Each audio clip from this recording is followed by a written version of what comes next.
bonjour à toutes et à tous, et à ceux aussi qui suivent par Internet. Alors, voilà, il n'y a pas de culte pour les enfants de l'autre côté. Voilà, on est en train de chercher un peu des solutions pour que voilà, il puisse y avoir plusieurs personnes qui puissent enseigner, spécialement les enfants.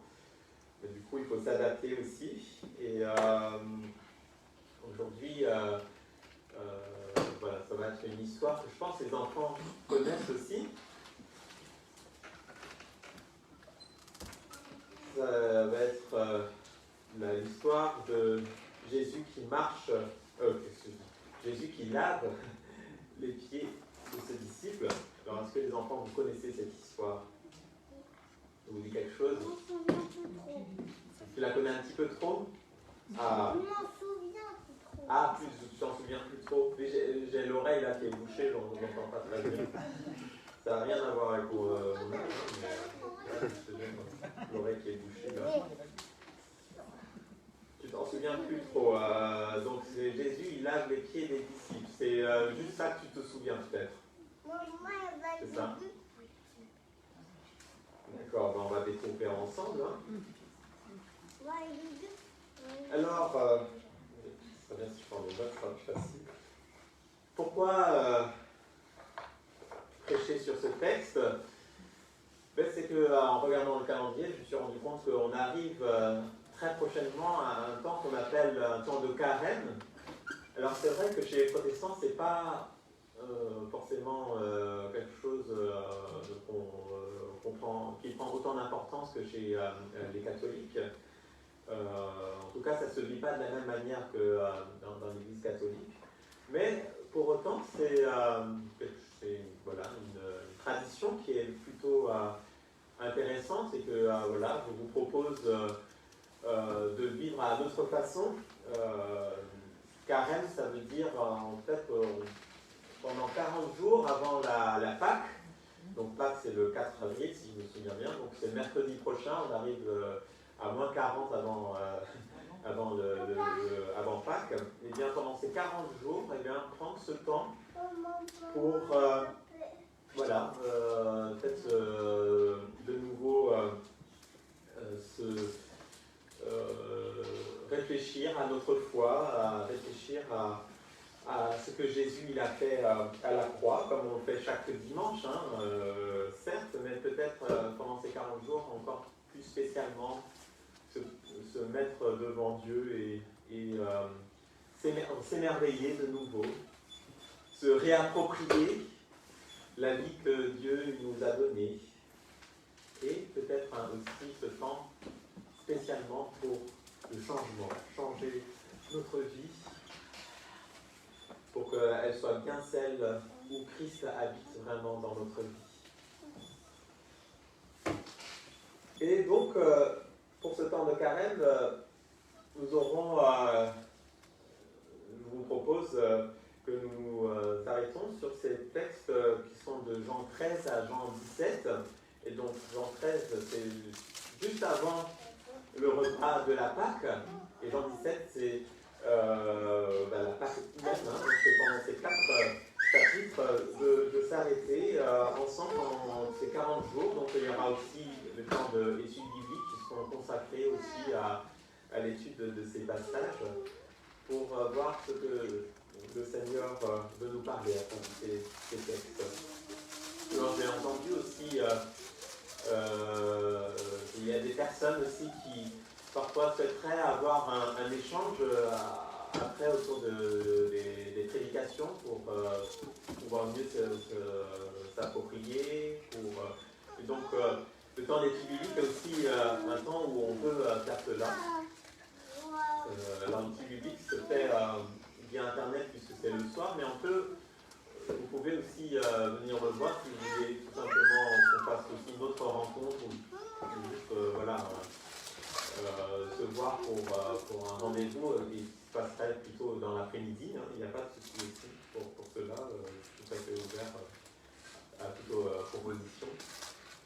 Mais du coup, jeudi prochain, ça sera aussi une petite visite qu'on va faire sur ces passages entre Jean 13 et chapitre 17. Alors, racontons un petit peu cette histoire. Donc, dans Jean 13, cette histoire où Jésus, il lave les pieds des disciples. Alors, c'est la nuit. Jésus et les disciples de Jésus se préparent pour aller manger.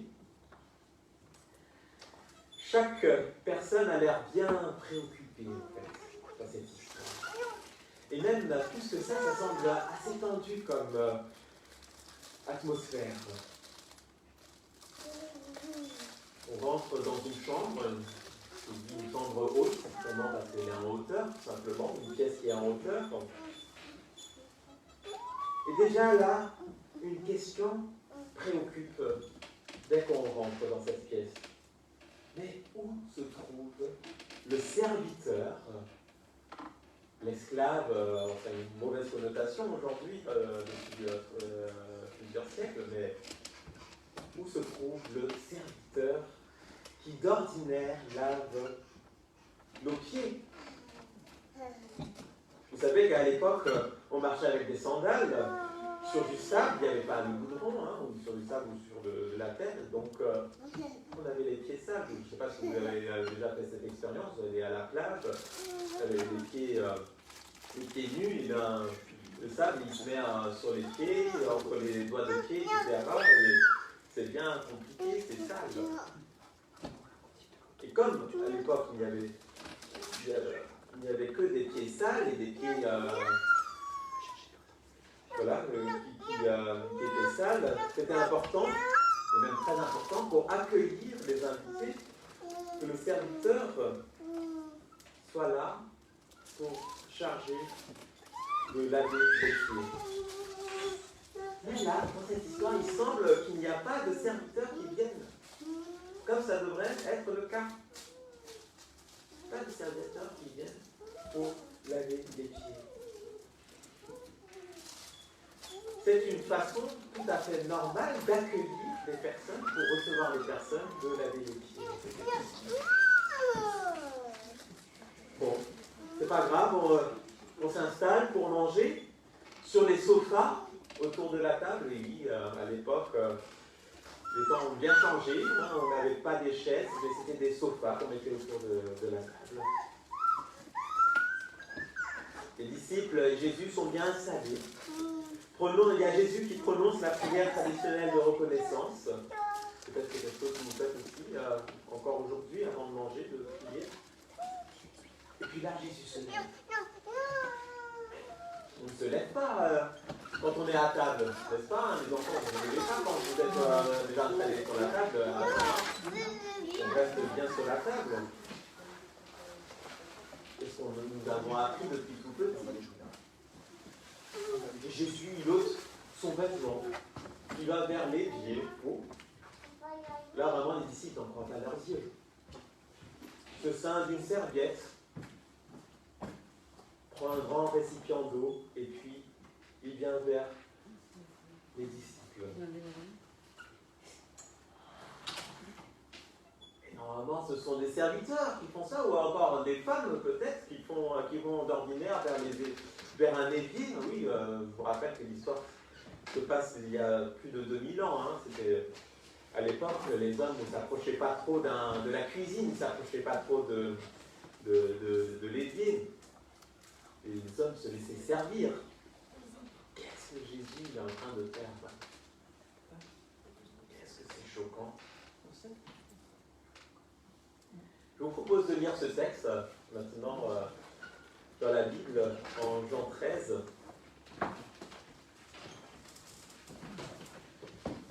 Avant la fête de la Pâque, sachant que l'heure était venue pour lui de passer de ce monde au Père, Jésus, qui avait aimé les siens qui étaient dans le monde, les aima jusqu'au bout.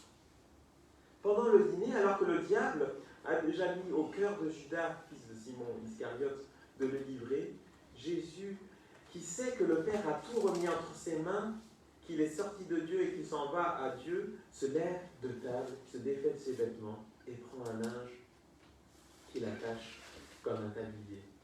Puis il verse de l'eau dans une cuvette et se met à laver les pieds des disciples et à les essuyer avec les linges qui lui servaient de tablier. Il vient donc à Simon-Pierre qui lui dit « Toi, Seigneur, tu me laves les pieds ?» Comment c'est possible ça?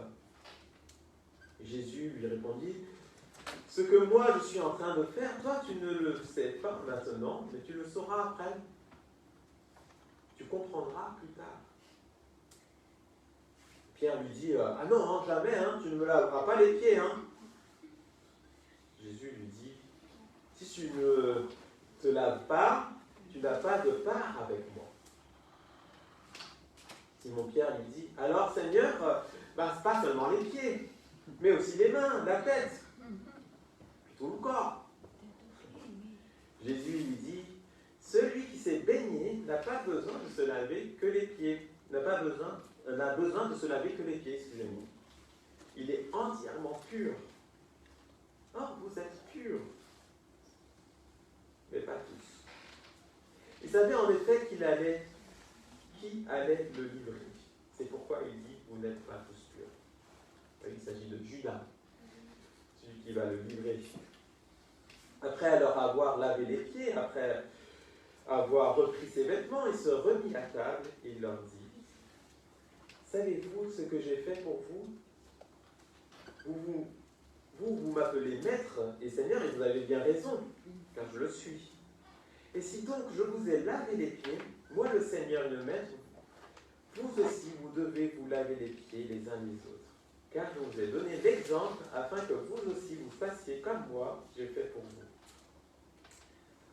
Amen, amen, je vous le dis, l'esclave n'est pas plus grand que son maître, ni l'apôtre plus grand que celui qui l'a envoyé. Si vous savez cela, heureux êtes-vous pourvu que vous le fassiez. » Je vais arrêter la lecture.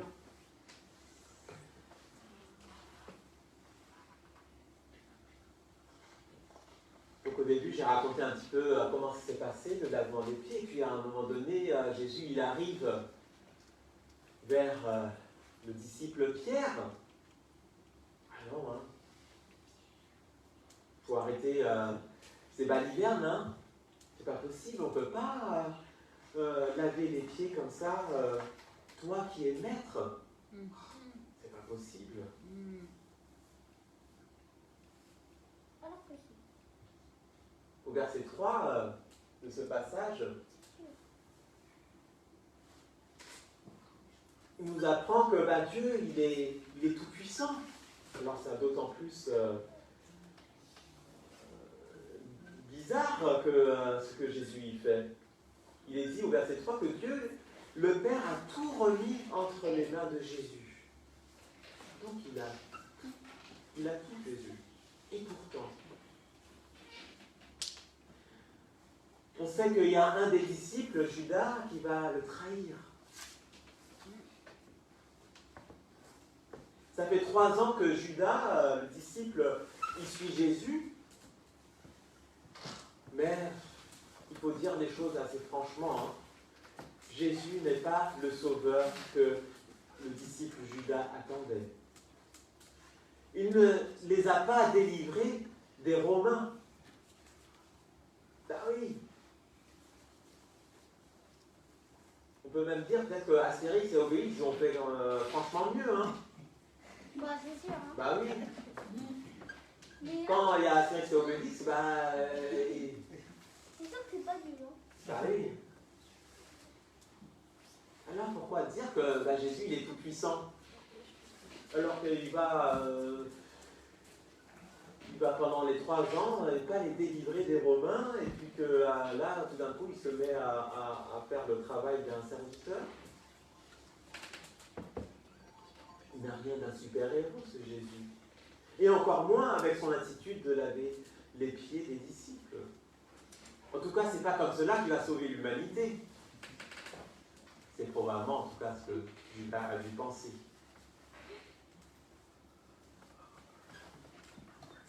Au verset 7, de Jean chapitre 13, hein, verset 7.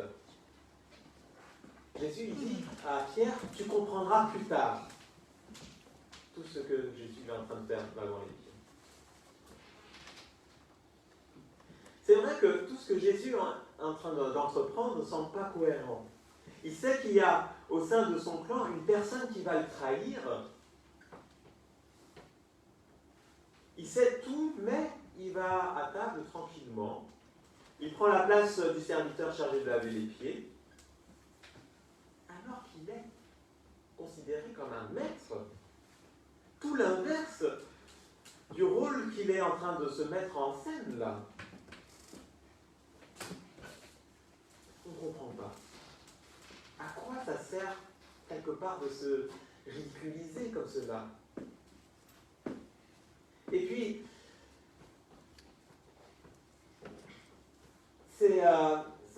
on pourrait se dire, mais que finalement, ça ne lui sert pas pour son autorité.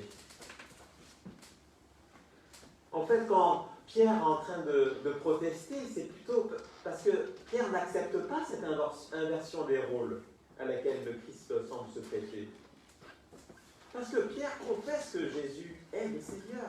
Il ne peut pas laver ses pieds dans ce cas. Sinon, tout cet abaissement ne va pas lui rendre service pour qu'il puisse exercer son autorité. En tout cas, c'est comme cela que Pierre probablement voyait les choses. En fait, Pierre, là, en reste encore à des notions assez mondaines de ce qu'est l'autorité. Il pense que par cela, sa mission serait obscurcie, serait amoindrie en faisant cet acte de lavement des pieds.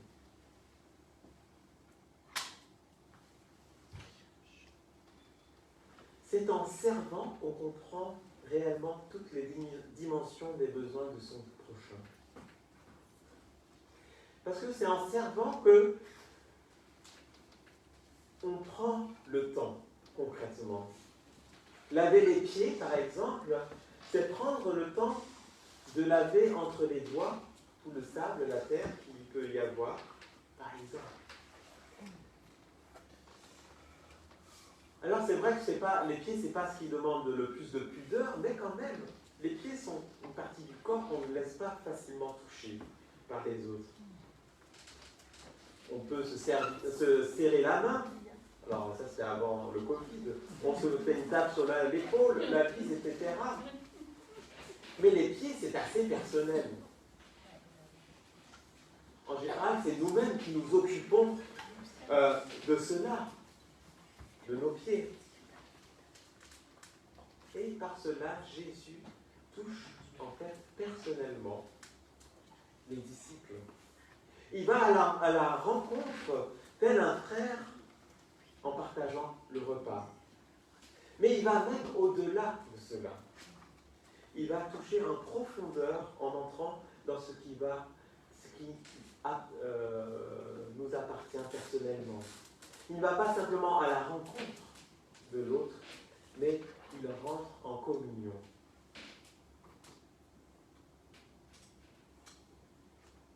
Au verset 1 de nos passages, c'est un verset où il introduit tout ce moment où il va laver les pieds. Il est dit, Jésus savait que l'heure était venue pour lui de quitter ce monde pour aller auprès du Père. C'est pourquoi il donna aux siens une marque suprême de son amour pour eux.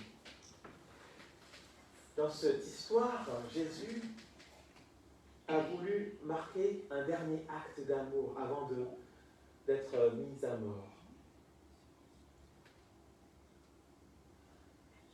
Mais ce n'est pas simplement comme un dernier acte.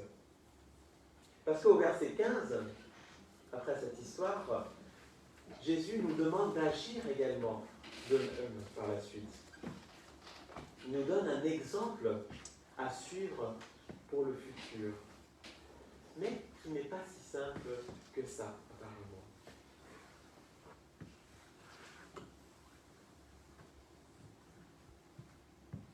Et puis, pas si simple que ça, parce que le disciple Pierre proteste, il ne veut pas que Jésus lui lave les pieds.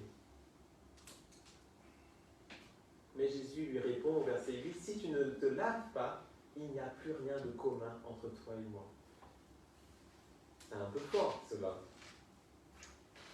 En fait, Jésus est déjà en train de montrer ce qu'est l'acte de la croix en disant cela. Il est en train de montrer que seule la purification, de laver tous les péchés, c'est ce qu'il a opéré à la croix, rend possible la relation avec Jésus.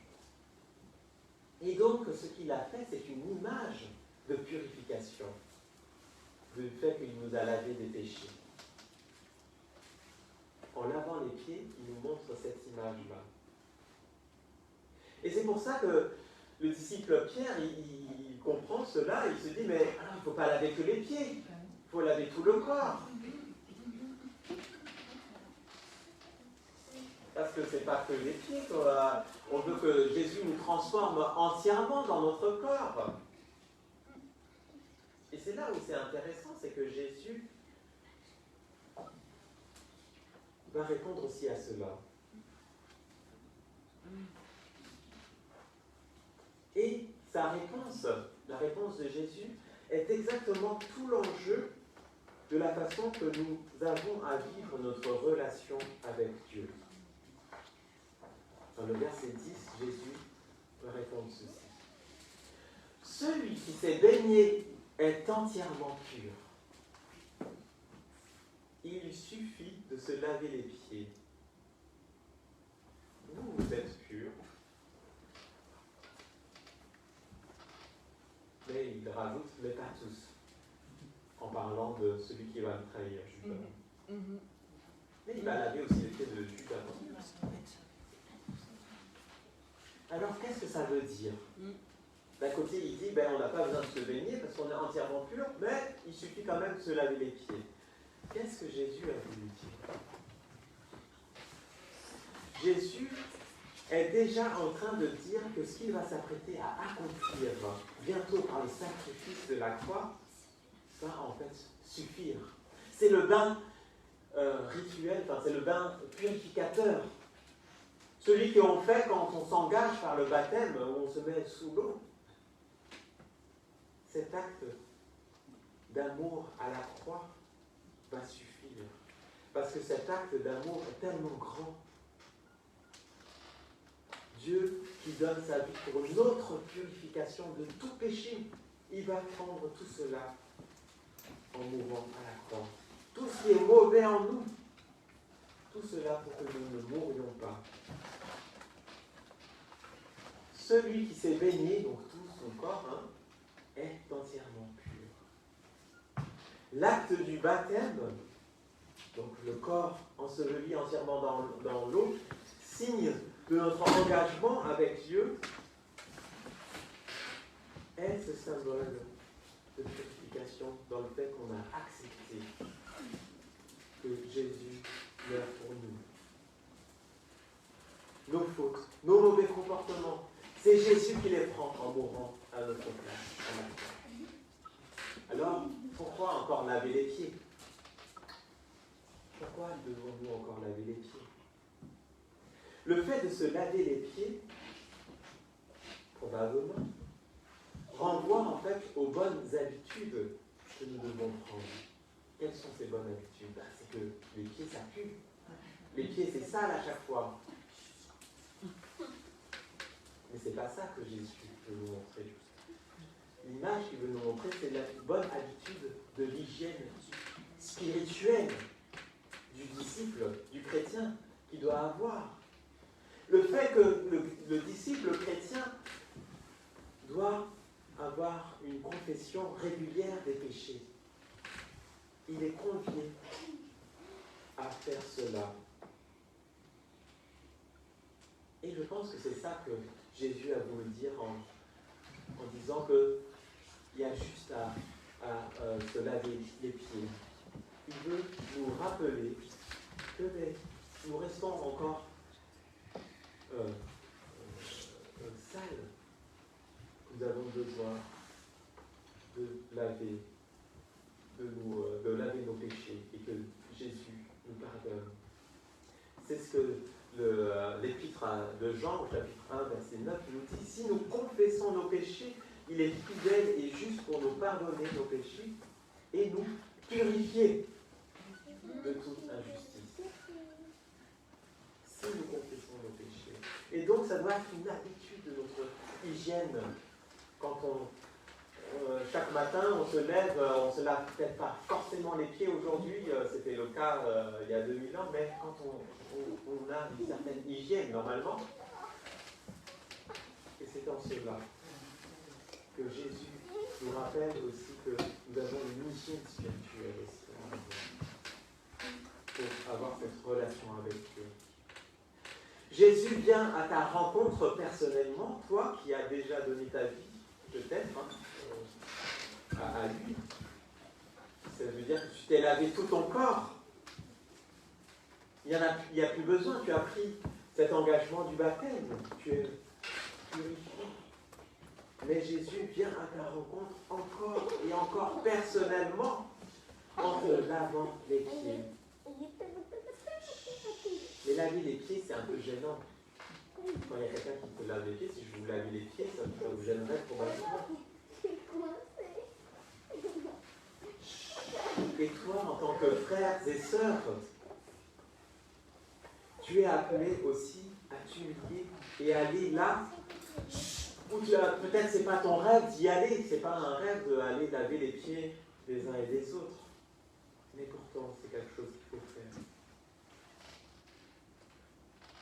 Il y a peu de personnes qui ont reçu cette vocation de laver les pieds des autres. Quand on fait un test pour savoir quel métier on veut faire plus tard, je ne crois pas que laveur de pieds soit quelque chose qui est retenu en général. On a peut-être conducteur de train, d'avion, etc.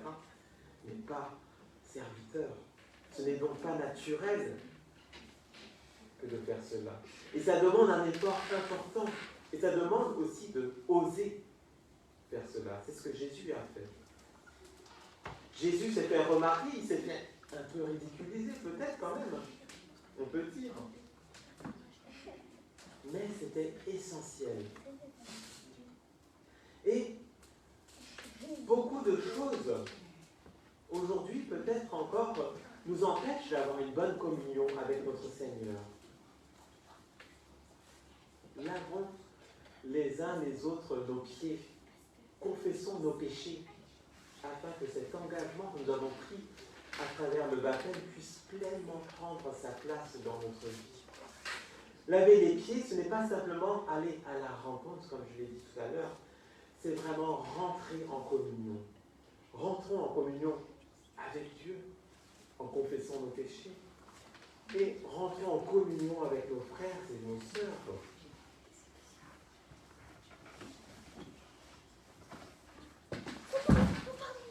Comme je vous l'ai déjà dit, là, si je vous lavais les pieds, vous serez probablement gênés. En tout cas, c'est normal d'être gêné par cela.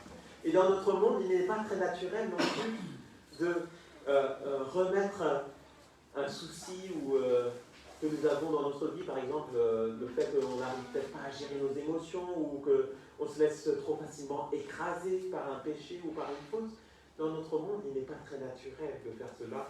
Ou en tout cas, on ne veut pas en parler parce qu'on a peur que ça peut se retourner contre nous par la suite. Mais à l'Église, ça ne peut pas être comme cela. Il faut qu'on voit en vous, en tant que chrétien, que vous êtes prêt à vous mettre au niveau des pieds de votre prochain, tout en bas. Et ainsi, la personne en face aura confiance en vous pour partager ce qu'il y a vraiment dans sa vie, afin qu'il puisse avancer avec le Seigneur. Vous aurez compris que ce n'est pas simplement des mots, mais c'est d'abord une attitude qui va compter pour notre prochain. Est-ce que vous êtes une personne de confiance? De façon naturelle, on peut dire non. Mais Jésus nous fait avancer sur ce chemin Et d'autres pourront être témoins de l'attitude de serviteurs que vous êtes en cheminement. Et ainsi, dans l'Église, ça devient un endroit où il y a cette confiance. Mais comme ce lavement des pieds, ce n'est pas quelque chose qui est naturel. C'est quelque chose qui doit se travailler. Si c'est trop naturel, ça veut dire qu'il faut se poser la question, est-ce que je suis vraiment au service? La grande spécificité dans cette action que Jésus entreprend, c'est de prendre soin même de ses ennemis. Et en l'occurrence, pour Jésus, c'était le disciple Judas. Et tout cela, c'est l'œuvre qu'il va avoir à la croix. Nous étions les ennemis de Dieu parce que nous avons voulu être notre propre maître. Et pourtant, Jésus s'est donné en serviteur pour nous. Il s'est abaissé à nos pieds et il nous a sauvés.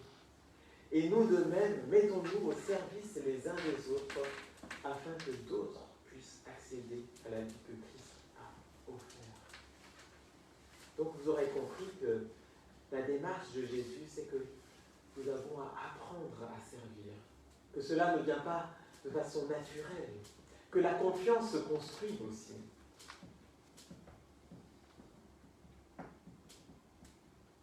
C'est pas parce que le service, c'est pas parce que ce que je fais, mais parce que j'ai compris ce qu'est l'attitude à avoir. Amen. Père éternel, nous te remercions pour ce que tu nous as appris à travers cet acte de lavement des pieds. C'est vrai que ça peut paraître assez bizarre le fait que tu te mettes à nos pieds pour laver nos pieds. Mais Seigneur, tu nous as montré que cela est indispensable pour pouvoir être en communion les uns envers les autres, pour être en communion avec toi, Seigneur. Seigneur, c'est quelque chose qui n'est pas naturel, mais par ton Saint-Esprit, tu vas nous aider à pouvoir être le serviteur que tu nous demandes. C'est vrai qu'il n'est peut-être pas naturel parfois aussi d'aller à la rencontre des personnes les plus vulnérables, d'être à la rencontre de ceux qui sont dans la misère, mais toi tu nous invites aussi à cela. Il n'est peut-être pas naturel parfois de nous mettre au pied de personnes que nous n'aimons pas peut-être, qui sont peut-être qu'on nous considérons comme des ennemis, mais toi tu nous invites, et en tout cas tu nous apprends à pouvoir le faire. Et Seigneur, nous te demandons par ton Saint-Esprit et par la parole que tu nous donnes chaque jour à nous apprendre à pouvoir vivre concrètement cela.